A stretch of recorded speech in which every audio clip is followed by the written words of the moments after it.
ये इतनी हसीन, ये तुमने ये मतलब माशाल्लाह प्रिटी तो तुम हमेशा से थी, लेकिन अभी कुछ ज्यादा फिट स्मार्ट नजर आ रही हो। क्या किया? सबसे पहला सवाल। हाँ। बस कसम खुदा की कुछ ऐसा नहीं किया। वेट लूज किया है, लेकिन डॉक्टर के पास जाना पड़े। वेट लूज किया तुमने? ऑफ लेट वेट लूज भी किया है, एंड ऑफ लेट जो पूरी जिंदगी नहीं किया, शायद वो एक्सेप्ट करना चाहिए कि अब I take care of my skin. तो मेरा पूरा एक रात का सुबह उठ के स्किन केयर रिजीम है जो मैं फॉलो करती हूँ। So maybe I think it's that which is reflecting and glowing. अच्छा, क्या है रेजिम? बताओ ना जरा, थोड़ा सा, नो सीक्रेट्स। यार उसमें no secret at all, actually अच्छी चीजें बतानी चाहिए। मुझे खुद एक दो बड़े अच्छे प्रोडक्ट्स दुरे विशा ने बताए थे कोई 2 साल पहले, और मैं तब से वो यूज कर रही हूँ। और फिर खुद भी आप एक्सप्लोर करते हैं तो एक दो कुछ कोरियन प्रोडक्ट्स हैं। एक वो मॉइस्चराइजिंग बड़ी अच्छी राइस क्रीम है टाशा की। अरे मुझे बताओ, अच्छा स्किन टाशा की राइस क्रीम है, लिखना शुरू हो गए। राइस क्रीम क्या पर्पल करती है? कलर, और उसके अलावा एक विटामिन सी का सीरम है स्किन स्यूटिकल का। तो वो बाहर से अगर आप जा रही हो तो कौन सा, वहां से क्या जरूर सीरम है? लें। दोबारा बताओ। स्किन स्यूटिकल, Skin तो वो Suticals। सारे विटामिन हैं उसमें। जी जी जी जी, तो वो स्किन को बड़ा जबरदस्त रखता है। और तो बस मशवरा ये भी- दो से स्टार्ट करें और फिर मशवरा भी आप ज़हीन है, मशवरा भी आपने सही लिया जिससे लेना था। नहीं तो तुम अमर पहले नहीं बिल्कुल, ख्याल बिल्कुल। करती थी ज्यादा स्किन का, अंडर आई ख्याल नहीं करती थी, अच्छा, अब मैं शुरू आपको किया? बताऊं, मेरा तो मैं शूट से आती थी तो मेरा दिल मुंह धोने का नहीं करता था। मैं दुनिया की नालायक तरीन और लेजी तरीन इंसान थी, and I am not making it up, I mean it. कि मतलब मुंह मुश्किल से मैं धोती थी। क्रीम या मॉइस्चराइजर लगाना तो बहुत दूर की बात तो क्या अच्छा, साबुन एक से और मुंह चीज, धो लिया? मुझे याद है बचपन में ना, बस साबुन से मुंह धो लिया, हाँ, जल्दी कोई भी जान। फेस वॉश से मुंह धो लिया और बस दैट्स इट। मुझे याद है अम्मा ना बचपन में लाती थी वो कोई मॉइस्चराइजिंग क्रीम टाइप जो होती है कोल्ड क्रीम टाइप, तो मुझे तो वो मुंह पे लगा के फ्लू हो जाता था। आई डोंट नो, मुझे एक अजीब किस्म की कोई एलर्जी थी या क्या, तो ये भी एक प्रॉब्लम था। वो तो नीले से रंग का कोई, पैरों की नीले से रंग की कोई उंगलियों तो नहीं थी वो? नीले से रंग का उसका कोई वो था? यार नहीं, ये नहीं थी, वो एक बड़ी बेसिक थी। मैं ब्रांड का नाम नहीं ले सकती थी, मैं उसकी एम्बेसडर नहीं हूँ, लेकिन एक वो बस क्रीम होती थी, कोल्ड क्रीम सी, सही। वो लगाते बस थे तो सादा। उससे स्टार्ट हो जाता। लेकिन अब चेंज आया है ना, अब तो ख्याल कर रही होगी, क्लेंजिंग क्रीम, मिल्क ऑयल। बिल्कुल बिल्कुल बिल्कुल बिल्कुल बिल्कुल, एब्सोल्युटली अमर, मुझे जरूरी है। बताइए- अब देखिए इतना मेकअप मुंह पे लगना होता है। हाँ, गेम चेंजर कैसे है भाई? ये क्या हो रहा है? ये फिल्म सिटी कहा जा रहा है इसको गेम चेंजर आई है। थिंक बहुत सालों के बाद, बल्कि जब से पाकिस्तान वजूद में आया है, ये पहली बार हुआ है कि हुकूमतों ने आर्टिस्टों की तरफ, फिल्म इंडस्ट्री की तरफ, टीवी की तरफ ध्यान लेना स्टार्ट किया है। ऐसा पहले कभी नहीं हुआ है जब तक पाकिस्तान वजूद में आया है। तो सिंधी भी बहुत अच्छे अच्छे काम कर रहा है, लेकिन specially I think Punjab, they doing excellent work. उन्होंने अभी भी कोई 30 लोगों को, फिल्म मेकर्स को ग्रांट्स दिए हैं फिल्में बनाने की, ताकि वो फिल्म मेकिंग का एक कल्चर इन बल्क स्टार्ट हो। उसके अलावा मेरी अभी madam Maryam Aurangzeb senior minister sahiba से ये पंजाब फिल्म सिटी के हवाले से मुलाकात हुई। तो बहुत बड़ी बड़ी चीजें हो रही हैं। इंफ्रास्ट्रक्चर जितना अमर बताओ, ग्रैंड है वो, मुझे तो लगता है कि तुम भी कोई फिल्म जी, बनाओगी, मुझे लग रहा है तुम भी लिखती तो हो, आई थिंक आपको बनाओगी भी, थी है ना? नादिया जी, वो मैं ऑलरेडी एक बना रही थी और अब बल्कि 2 बनाऊंगी इंशाल्लाह।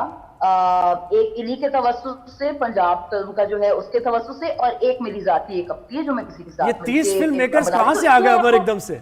30 फिल्म मेकर्स जिनको ग्रांट्स मिल गए।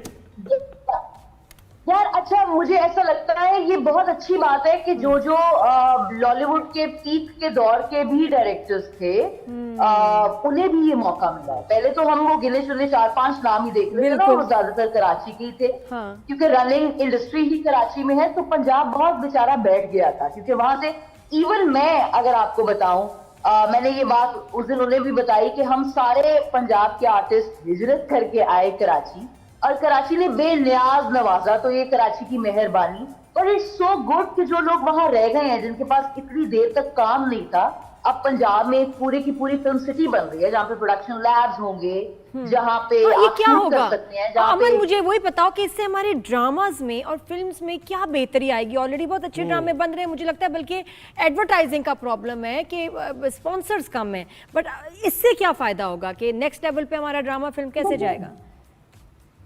देखिए, ड्रामा तो बन ही रहा है, लेकिन फिल्में बिल्कुल नहीं बन रही थी, सिनेमास बिल्कुल नहीं बन रहे थे, तो इसके अंदर सिनेमास भी बन रहे हैं। इसके अंदर जो आप साउंड का काम या एडिट का काम बाहर से करवाने जाते थे, वो अब सब फैसिलिटीज इसी के अंदर मौजूद होंगी। It's proper like a huge film city जहाँ पे सेट्स भी इसी के अंदर होंगे। जिस तरह आप देखें हमारे पड़ोसी मुल्क इंडिया में भी फिल्म सिटी है, या इनफैक्ट वो आप कहते हैं ना, इससे और क्या होगा, ऑलरेडी जो ड्रामे बन रहे हैं, so what's the global positioning will get. आप देखें ना, वो जो अंबानी ने एक जियो वर्ल्ड सेंटर बनाया जहाँ पे शकीरा से लेके और बियॉन्से तक जो है, ज़ेंडाया तक जो है, हॉलीवुड के स्टार्स अब वहां आते हैं, वो कहीं नहीं जाते, इंटरनेशनली रिनाउंड स्टार्स वहां आते हैं। तो आई थिंक जब इस तरह का कल्चरल हब बने जहाँ पे top of the line technology, facilities, production is at its home. Amar, मुझे एक बात है, इसका बिजनेस मॉडल क्या है? इसकी फिजिबिलिटी बिजनेस मॉडल है या फिर सिर्फ ये हुकूमत थी? हाँ, यानी मैं वैसे कह रहा हूँ।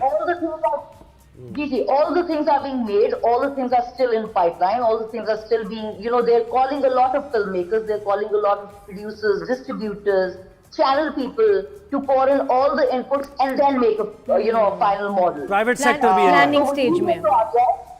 बिल्कुल। हाँ, मैं यही कह रहा था कि प्राइवेट सेक्टर जब तक नहीं आएगा, उन्हें कोई अट्रैक्शन नहीं मिलेगा और प्रॉफिट का नहीं, तब तक तो ये कब तक गवर्नमेंट इसमें इन्वेस्ट करती रहेगी? नहीं, अच्छी बात है। देखो वहाँ पे भाई जो और स्टूडियोज हैं, अच्छा, honestly I don't know about that, but I am sure जब इतना मैसिव लेवल पे एक प्लान बन रहा हो, तो मुझे नहीं लगता कि आइडिया उन्हें नहीं आया होगा कि प्राइवेट सेक्टर को नहीं इन्वॉल्व किया जाए। आई एम श्योर वो सब नेगोशिएशन और अमर इतनी रौनकें होती थी 90s में, बारी स्टूडियोज, एवेन्यू स्टूडियोज, शमसी तो यहाँ, मतलब इतनी रौनक होती थी, वो खत्म ही हो गई। मुझे बड़ा अफसोस होता है कि इतनी फिल्में बन रही हो गई। अच्छा, एक लक्ष्मी चौक पे लाइन के साथ एक जो है ना वो रोड आती है जहाँ पे सिर्फ सिनेमास थे, सिंगल स्क्रीनर्स थे, जहाँ पे आपकी आम लेबरल क्लास रात को जाके फिल्म देखती थी। वो सारे सिनेमाज अब मैरिज हॉल में तब्दील हो गए हैं। इससे बड़ी डिसअपॉइंटमेंट और क्या हो सकती है कि वहाँ पे अब मोटर मैकेनिक की दुकानें खुल गई हैं और वो सारे खत्म हो चुके हैं। So this is going to be revival हो सकता है। और इतनी रौनक थी कि आर्टिस्ट को घरों से पकड़ के लाना पड़ता था डायरेक्टर को।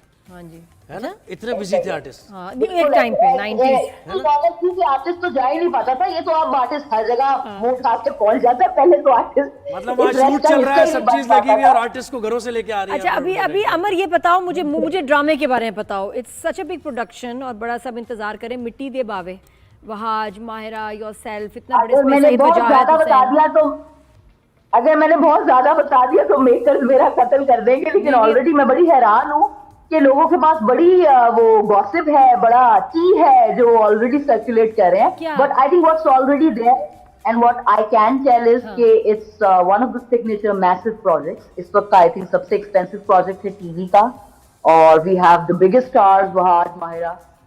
इतना इंटरेस्टिंग, इतना मजेदार मुझे नहीं लगता मैंने पिछले कोई 5-6 सालों में कोई स्क्रिप्ट पढ़ा है। And I think kudos to Faiza Iftikhar ji, उनका हमेशा पूरा अगर काम देखें from Ranjha Kar Di to all the great work that she is done, I think एक बड़ी दमदार और बागी किस्म की और फेयरलेस स्टोरीज सुनाने वाली राइटर हैं। और सोने पे सुहागा हमारे वजाहत हुसैन जिनका जो माशाल्लाह सबको की लेन पे हैं, फ्रॉम केस नंबर 9 फरार भी बिल्कुल अच्छा काम किया। I think when you're working with people who believe in very honest and fearless storytelling at such a magnitude, I think it's a pleasure. थोड़ा सा जो मैं इतनी सी जो शायद लीक दे सकूं वो ये है कि वो भी अपने कैरेक्टर से related that I am playing Wahaj's wife in the drama. तो मायरा क्या करेगी? पहली बार जो है वो पंजाबन जो है वो एक पंजाबी रोल, पंजाबी बोलते हुए नजर आएगी और एक बड़ा I feel it's a very daring, it's a very Linus kind of a character, not a typical, damsel in distress. Comedy होगा, कॉमेडी है या वो सीरियस है? नहीं, सीरियस है। It's a very serious, intense drama. और कब ऑन एयर है अमर, कब ऑन एयर हो रहा है ये ड्रामा? अच्छा, honestly I don't know, it's still in the making. even मेरा अपना भी आखिरी स्पेल अभी जून का रह गया, तो जून जुलाई तक तो it's in the making. उसके बाद अगर वहाज की बीवी प्ले कर रही हो तो मायरा क्या करेगी फिर? अब मैं सब चीजें अगर बता दूंगी तो मुझे तो ड्रामे से निकाल देंगे। तो ऑब्वियसली वो कुछ बहुत आउटस्टैंडिंग, वो भी कुछ आई थिंक ऐसा प्ले कर रही है जो आपने पहले कभी नहीं देखा। वो अपनी पोस्ट में ये मेंशन